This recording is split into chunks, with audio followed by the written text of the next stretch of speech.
Okay, so week 3, we are indeed looking at responsive web design. And as we did mention briefly before, I think it's worthwhile to keep in mind that this is a new and developing field, but it's also, people talk about it in various levels of specificity. So I think you should keep in mind that generically, when we're talking about responsive design, we want to respond not just to hardware, but also the way that the user is using the application. Particularly when we look at things like the mobile context, there's lots of overlap, but there's a whole lot of different ways and capabilities that people have in the mobile context that they don't have on other devices, and vice versa. And particularly as we get more devices, like these Google Glass things, augmented reality, wearable computing, okay, we're not only going to have to adapt to just different displays, but actually entirely different paradigms of the way that people interact with their interfaces. So keep that in the back of your head. Having said that, today we will be looking fairly specifically at how to create a responsive layout for different screen sizes using CSS. So thank you to Jason, who did up the notes this week. I've essentially just taken his notes verbatim. So responsive web design is a term initially coined by a dude called Ethan Marcotte not that long ago, and it's now a W3C candidate recommendation. So it's something that's, it's already browsers are partially supporting it, but it's also being written into the standards for web development technologies. So very unlikely that it's going to go away anytime soon. And a lot of this stuff is still experimental, but I think it's good to get in early while it's developing, to get a jump start on it, and also to be able to participate in if you want to, directing exactly where you think these standards should go. Okay, now when we're looking at responsive design, the other thing that we won't necessarily touch too much on today, but is also important, is not just adapting to different screen sizes, but also different device capabilities. And this particularly started out in the advent of web-enabled mobile phones. Even before smartphones, you started to have various different tiers of capabilities in mobile phones, and so the way to approach development for those and have it to work across everything generally took one of two directions. You had either what you called progressive enhancement, which is where you start with a lowest common denominator that will work across all of your target devices, and then you progressively add features, functionality to that for more capable devices. And then you could attack it from the other angle. So you also have graceful degradation, which is where you start off with the best case scenario for your most capable device, and then you start taking features away as the devices become less capable. So it's essentially the same thing, but just approaching it from one direction or the other. Now, most people will suggest that you actually take a mobile-first approach to responsive web design, which means that you create the mobile version first, and then you start adding on features. And that just allows you to ensure, again, that your lowest common denominator device there works, but it also makes it easier to avoid adding extra stuff from the large interfaces into the mobile context. Whereas if you start with the big one and you size it down, it's easy to forget to remove all the features that you don't need. Now, having said that, for today's example, I am going to approach this from the other direction, just because as I think it will be easier to understand because you've already done sort of desktop style web design. So if we take that as a starting point and we then pare that down to smaller and mobile display devices, then I think that will probably communicate easier the methodologies, but you can also absolutely start the other way and move up as well.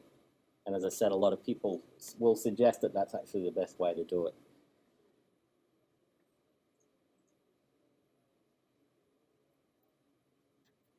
Okay, so when we're talking about creating responsive layouts, there's not necessarily a set of hard and fast rules as to how to go about it. There's some certain design philosophies that you can use, and a bunch of those are listed here. But they're essentially all based around what are called the CSS media queries. And these are bits of conditional CSS that basically say, if these conditions about a display are met, then, or a device are met, then display this particular CSS and not this other stuff. Now, this has some limitations, just doing it as a purely CSS approach. And as I said, it's continually developing standard. But there may be some scenarios where your interfaces are so different on different devices that you will actually have to create different applications or different front ends to the same back end application for these different devices. So we're not going to worry about that right now, but it's something to keep in mind that's possible. But the goal of responsive CSS is to, as much as possible, allow you to have the one HTML structure and content, and then apply CSS that will allow that one HTML page to adapt across multiple devices. So a few of these approaches to responsive CSS is listed here on this article linked off here. Okay, multi-device layout patterns.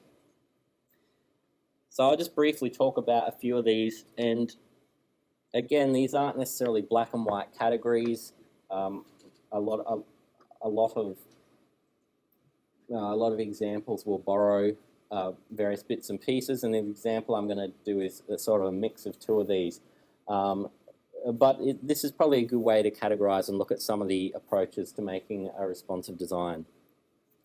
So I have first of all here the mostly fluid approach, and the idea behind that is you essentially make your you make your content areas, you size their width based on relative units rather than fixed pixel values, so that as the size of the browser increases and decreases, then they also increase and decrease. And then when you get to a small enough device, it then will stack the areas in a vertical approach like this.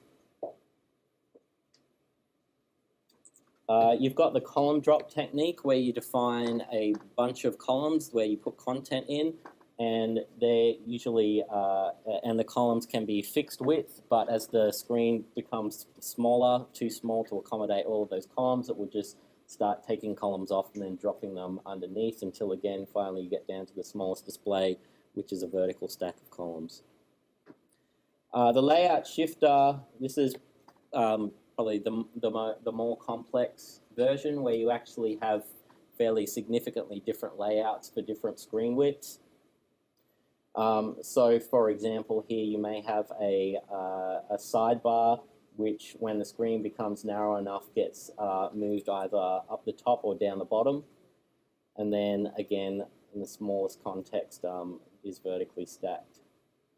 And then you've got a couple more. There's tiny tweaks. Is really, if you have a simple enough website, you can possibly get away with doing things just like decreasing the image size or decreasing the fonts, margins, paddings enough so that the content will all fit nicely in there.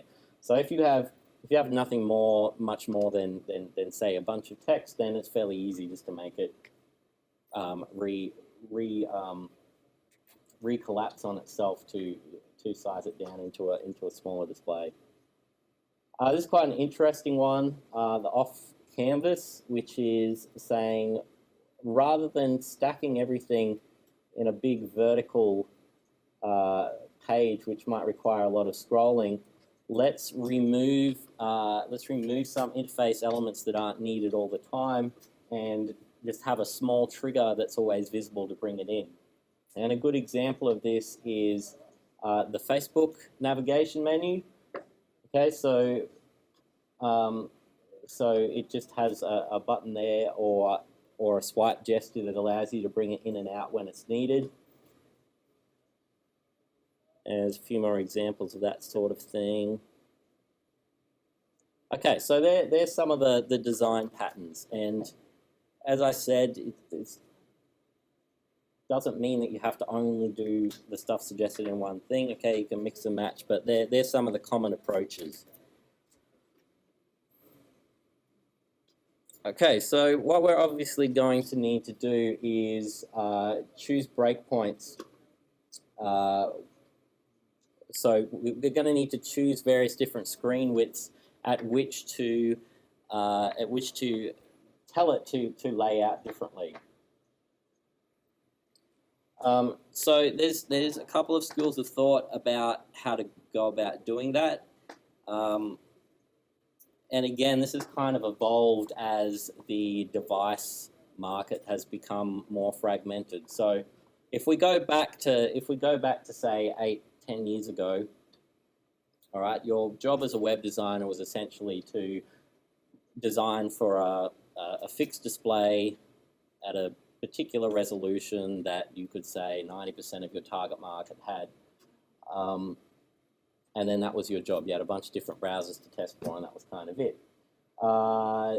Then when the iPhone came along, and all of a sudden the user experience was good enough that people wanted to use the web a lot on the mobile, then there became a need to start designing more for the mobile web.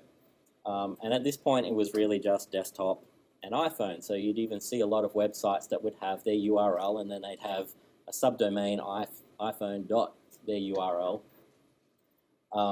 which sent you to a separate iPhone website. And that was probably a little bit short-sighted because, probably unsurprisingly, when everyone else realized that people wanted to use web-connected mobile phones and other devices, then there was an explosion of other phones, and then tablets, and then they've got everything's connected, from televisions, game consoles, wristwatches, glasses soon. Okay, so it's going to be everywhere. So the thinking here's kind of progressed a bit from we'll choose a bunch of devices to target, and if you do want to go down that route, there's a couple of links here. So this one here has a bunch of code snippets for media queries for various common devices. Okay, so you can see smartphone, tablet, iPad, these sorts of things. So that's only targeting a few devices, and it's already a bunch of stuff. Now, this is really going to depend on the nature of your project. You may decide that your target audience only is going to use a particular device. And if you can be very sure about that, not just now, but also into the future, then I'd say, yeah, okay, you can just pick particular devices and design for those. I would say that those kind of projects, though, are probably in the minority. This is one more link which just has some nice diagrams for common device widths again, if you want to go down that route. But the approach that I would suggest taking, and seems to be becoming more popular, is actually not to really think about your devices. Just think about it, design based on the content. So you're going to design your content, and then look at what that's going to look like on a smaller device, and it'll reach a certain point or a certain width where the content will no longer look very nice. It'll look squished, or it will collapse, it won't fold properly. And then I would suggest that you use those just based on your eye, using your eye as a designer, based on those dimensions, create your breakpoints there. So I'll elaborate on that as I go through the example. And hopefully you'll see that even though I'm not specifically targeting devices, I'm targeting different different content widths or layouts. Then we'll test it at the end, and it should still look nice on pretty much every different device. But regardless of this, probably what you are going to want is select a minimum device and a maximum device. And your maximum device is usually your desktop display, and your minimum device is usually your smaller smartphone screens. Okay, so there's a couple more links here of expanding upon these design approaches for responsive layouts, what to do with the navigation menu. So the navigation menu is probably one of the more complex things to adapt responsively to different display widths. So you've got a few approaches here, which this list. You've got one which is most simple to implement, which is just keep your navigation at the top, let it size down, and don't adapt it at all. Let it just fold on itself. The upside of that is obviously that it's easy to implement. The downside is that depending on how big your menu is, you end up getting things like this, where the menu just takes up the entire display above the fold, and it's just annoying then to get to the content. But if you only have two menu options, maybe that works.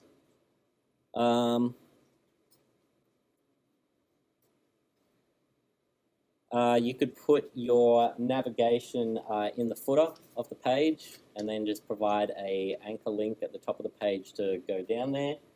It's another option. This one here, which is actually the approach that I'll be taking, is when you get small enough to actually replace the menu with a drop-down list. Sorry about that jiggling, by the way. I think the projector needs fixing, but we'll persevere. Okay, so the select menu approach is when your display gets narrow enough that it doesn't comfortably fit the menu as you've laid it out, either vertically or horizontally. Then you can replace it with the drop-down menu, and that's the approach I'll be using in the example.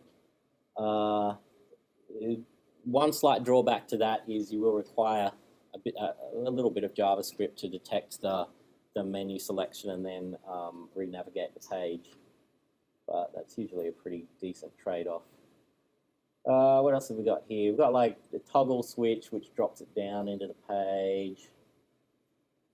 We've got the fly-in, fly-out style navigation that we mentioned briefly before, like the Facebook menu. Okay, and this lists a few more, which I won't necessarily go into detail, but that's worth a look. Also, there's another link at the top of here to more complex navigation styles. So you got things like carousels and swiping left to right. It's very common. Okay, so depending, again, all of this stuff, all of these design approaches really come down first of all to your content. Your content is going to dictate which way you need to design all of this UI stuff. Okay. All right. So this media queries webpage, mediaquery.es, is a good resource. It aggregates a whole bunch of responsive sites and gives you a screenshot of what they look like at their various different breakpoints. So that's quite useful to have a look at how some other people have done it. You can go and inspect the code with Firefox and whatnot. I'll just go through the rest of this stuff. Articles here. I've really given you a very brief overview of the whole philosophy of responsive design. I would thoroughly recommend having a look at these articles, especially this top one. I think that was kind of one of the first articles about responsive design. And then there's a few other ones here which I would recommend having a look at as well on various different specific topics within responsive design. I'm not going to worry too much about this boilerplate stuff this week. We're going to look at that more next week. But you have things like boilerplates, frameworks, and grids is what we're going to look at next week. And that's pre-built code frameworks that actually take care of a lot of this adaptive responsive implementation for you and allow you to not have to think about that and kind of just act more as a designer. We will look at that next week, but I want to focus this week on the fundamentals of it and doing it by scratch, because that will give you a better understanding of it and it will help you tweak any of these frameworks that you may want to use later on anyway. Okay, and finally, responsive testing. There's a few different options here. The first one I've got here is, there's actually a tool in more recent versions of Firefox, since version 15, has a really good built-in tool for testing responsive designs, which I will show you as we're doing the example. And then you've got a bunch of websites that essentially, like this one here, which you type in a URL and it will load it up in a bunch of iframes that it sizes based on particular devices. So that might be useful as well. Now, this doesn't quite give you a super accurate representation of how things like fonts are rendered on the displays, but it's good at least just for testing your breakpoints. So we'll have a look at that at the end of the example as well.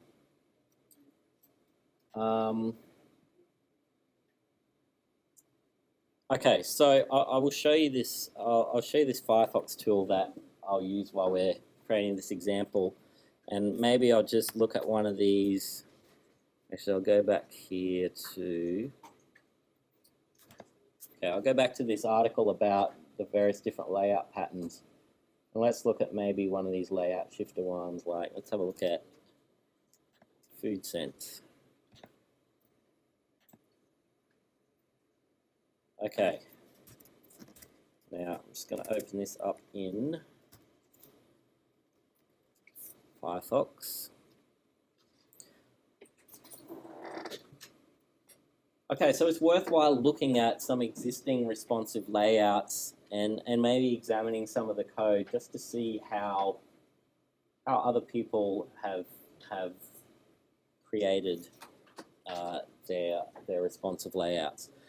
So the tool that I mentioned just before in Firefox, I'm not sure what version of Firefox the computers have on here, but as of Firefox 15, this tool is built in under Tools, Web Developer, and Responsive Design View.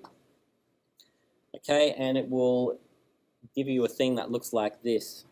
So there's a drop-down list here which actually lets you pick a whole bunch of different sizes. So I can go to full size there. Okay, and you can see how the layout changes. You can also just drag these little handles here like this to see how it changes. Now, the really useful thing about this version is you can use it along with Firefox's built-in inspection tool. So this is not Firebug, this is Firefox's built-in one. But what it lets me do is it lets me examine any element on this page and look at the CSS applied and how that changes when it hits different breakpoints in the responsive layout. So, for example, let's take a look at this vertical navigation menu here. So if I want to find that in the code, I'll just grab, there it is there. Okay, so I can have a look over here and see the CSS that's being applied. It's from their screen.css file line 185. and they have a style on their nav element to position it absolutely 158 pixels from the top, 0 pixels from the left, and make it 160 pixels wide.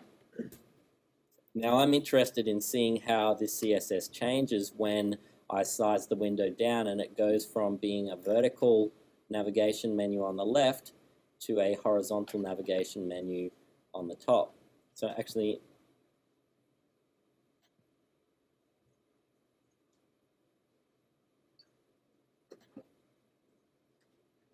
so we'll keep that there, and I'm going to size this down until we hit a breakpoint and it jumps up there. Okay, so now there's my nav menu there, and I can see that these values have now changed. So still position absolute, but the top has moved to 70, and then it's added some other styles down here, and it's changed the width. And I can see, helpfully here, that it's showing me now that these styles are being applied from another part of the CSS file where the media declaration is. Okay, so you can see, we'll look in more detail at the syntax of a media declaration, but you can basically infer from here that what this is saying is only apply this style when the minimum width is 768 pixels and the maximum width is 991 pixels. So it's applying this style whenever the width is between those two values. Now, another thing we could look at is when I size down a little bit smaller. So these list items and the anchor tags have a background image. Okay, so there it is there, background image, tastemakers.png. So if I disable that, okay, I can see, yep, that's the exact image it is there. Now if I size it down further, you'll notice that those images disappear. So where have they gone? So we can look over here now and see that the background image, okay, it's now applying CSS from a different media query where the max width is 767 pixels, so anything less than that, it's overriding this default background image and saying set the background image to none. So it's not deleting it from the document object model, it's not doing anything fancy. All it's doing is hiding it. And if I disable that, you can see that the image is still there. It's just not being shown. Okay, so that's what a lot of this is about. It's about just hiding and showing elements. So you can see there's philosophically it's not a super ideal solution because on this display we're still having to load that image even though it's not being displayed. So it's a little bit of wastefulness there, and that's why they're still trying to develop the standard so that it can work out things like that. But at this point, it's generally considered a reasonable enough trade-off. Okay, so the other thing to point out is I want you to notice that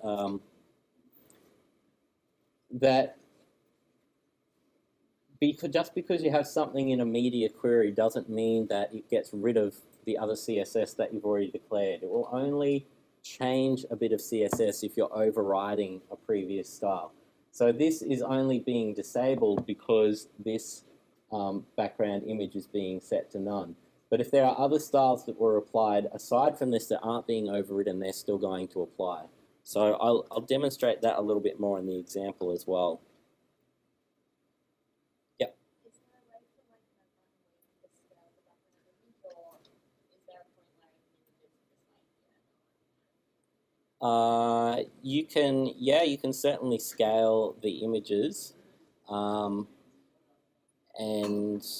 in fact you can scale the image from 1 pixel to the entire canvas if you want. What you end up running into is on scaling up, the issue if you're scaling beyond the 100% size of it, then the image starts to lose fidelity, starts to look pixelated, and you get the opposite problem and you're scaling down. If you're scaling down a massive image, then you're downloading that whole big image just to show a tiny little thing. So you can set it up so that you swap in and out different kinds of images. based on various breakpoints as well, and that's a little bit more involved. May not have time to get into that today, but some of those other links that I've shown you will definitely talk about that sort of stuff. All right, so this would be my first recommendation, actually, is to have a look at a bunch of responsive sites. Smashing Magazine's new layout is a really quite complex responsive site, so if you want to see a really involved one, inspect that, but it also might be a little bit overwhelming. But some of these other ones on this Media Queries site might be good ones to have a look at, exactly how they've laid them out, how they've structured the code to work in a responsive way. All right, so let's move on to the actual example